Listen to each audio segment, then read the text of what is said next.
পাখিদের মধ্যে ডিভোর্স বেড়ে যাচ্ছে, তাদের যে পারিবারিক বা তাদের যে সঙ্গীর সঙ্গে যে সম্পর্ক বা তাদের যে দাম্পত্য যদি আমরা ধরি, সেখানে একটা বিপুল প্রভাব পড়ছে। শুনতে অদ্ভুত লাগলেও সত্যি। এই পাখিদের ডিভোর্স ব্যাপারটা ঠিক কি আর কিভাবে হচ্ছে, এটা যদি একটু বুঝিয়ে বলেন। ভীষণ ভীষণ একটা মানে গুরুত্বপূর্ণ জায়গা তুমি তুলে ধরেছো, যেটা হচ্ছে পাখিদের ডিভোর্স।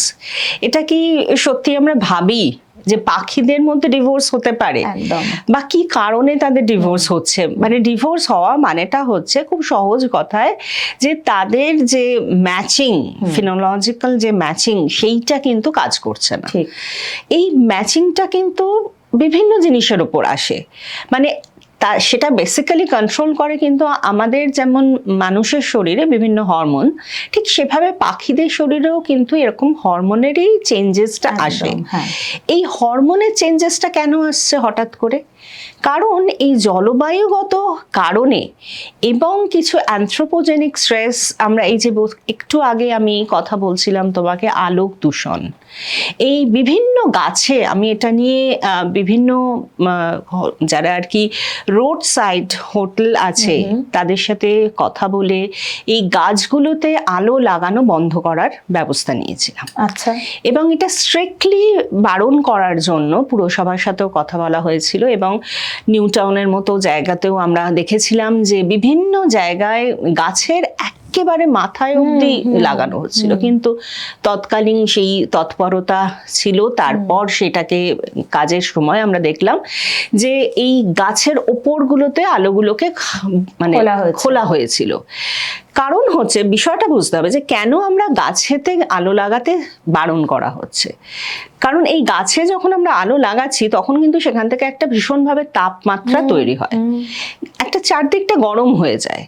এই গরম হয়ে যাওয়ার ফলে হঠাৎ করে দেখবেন যে আপনি যাচ্ছেন সন্ধ্যেবেলা, রাত্রিবেলা, একটা গাছে খুব বেশি আলো লাগানো ছিল, সেইখানেতে হঠাৎ করে পাখি কিচিরমিচির কিচিরমিচির করতে শুরু করে দিয়েছে। কারণ সে দিন না রাত বুঝতে পারছে না, সেইটা কিন্তু সে আইডেন্টিফাই করতে পারছে না। এটাকে বলা হয় হচ্ছে পাখিদের হরমোনাল যে ব্যালেন্সটা, সেটা কিন্তু নষ্ট হচ্ছে। শুধুমাত্র এই আমরা আমাদের যে আনন্দের যে জায়গাটা, সেইটাকে ধরে রাখবার জন্য গাছের মাথা অবধি কিন্তু আমরা আলোতে জড়িয়ে দিচ্ছিলাম। সেটা এখনো পর্যন্ত বিভিন্ন জায়গায় সেটাকে বারণ করা হচ্ছে। মানুষ যদি আরো সচেতন হয় সেটা একেবারেই বন্ধ করবে। কারণ একটা গাছ শুধু কিন্তু ওই জায়গাটায় পাখিরা আটকাবার জন্য তা নয় না। মানে একটা ঘিরে কিন্তু একটা পুরো একটা বায়োডাইভার্সিটি কাজ করে। সুতরাং আমি ওই জায়গাটা ছেড়ে দিলাম, আমি নিচটা লাগাচ্ছি, সেই জায়গাটা হয়তো আমি পাখিকে বাঁচাতে পারলাম। এই যে পাখিদের মধ্যে আপনি যেটা মেনশন করছিলেন যে ডিভোর্স, মানে তারা পেয়ার ম্যাচ করতে পারছে না, তার মানে তাদের হরমোনাল ব্যালেন্স হচ্ছে, ইমব্যালেন্সিং হচ্ছে, এবং তারা মানে প্রপার ফুড, যেটা আর কি মানে খাদ্যজনিত সমস্যায় পড়ছে। তারা যে খাবার খায়, অনেক পাখি কিন্তু কীটপতঙ্গ খায়। সুতরাং এই গাছকে ঘিরে যে কীটপতঙ্গগুলো ছিল সেগুলো হারিয়ে যাচ্ছে। সুতরাং তাকে বাঁচাতে পারলাম, কিন্তু তাকে ঘিরে যে একটা গাছকে ঘিরে যে সমস্ত কীটপতঙ্গগুলো, সেগুলো তো হারিয়ে গেল। ফলে সেই পাখিটা খাবার পাচ্ছে না। তারা কিন্তু নিজেদের মধ্যে তারা আর মানে সেই জায়গাটাকে তারা চাইছেই না যে সেখানেতে তারা বসতি স্থাপন করুক বা তারা থাকুক। এইভাবে দেখা যাচ্ছে অ্যালবার্টাস যে প্রজাতিটা, তারা কিন্তু সব থেকে বেশি, এটা গবেষণাতেই উঠে এসেছে, তারা কিন্তু এখনো পর্যন্ত সব থেকে বেশি তারা নিজেদের মানে পেয়ারকে চিনতে পারছে না। আচ্ছা, তাদের মধ্যে ডিভোর্স হয়ে যাচ্ছে। মানে তারা আর কি নেক্সট জেনারেশনসকে বাঁচিয়ে রাখার মতো তাদের কিন্তু মানে কোনো রকমের মেকানিজমে কাজ করে, রিপ্রোডাকশন ঠিকঠাক হচ্ছে না, তাদের খাদ্যাভাব ঘটছে, তাদের মেন্টাল যে হরমোনাল কন্ট্রোল, যেটাকে আমরা সার্কাডিয়ান সাইকেলস বলছি, সেই জায়গাটা সমস্তটা নষ্ট হয়ে যাচ্ছে।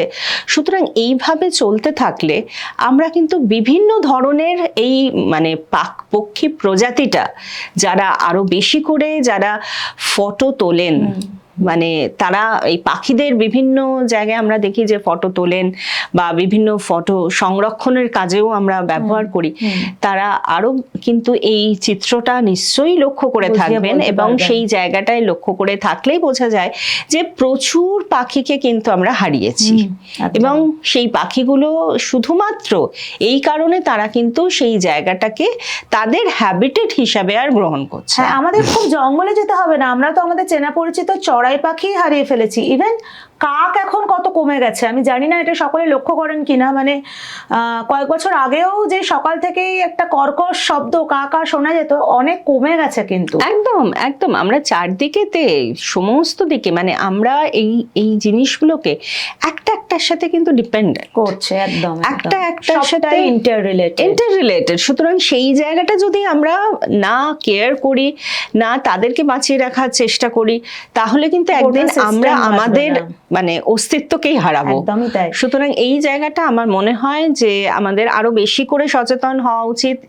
ইভেন যখন আমাদের বিভিন্ন ধরনের এই পুজো, আমরা এই ফেস্টিভ সিজন, শীতকাল মানেই ফেস্টিভ, সুতরাং ফেস্টিভের সময় আমরা সব জায়গায় দেখি যে একটা আলোর প্রচুর ব্যবহার করা, কিন্তু আলো আমাদের দূষণ তৈরি করে।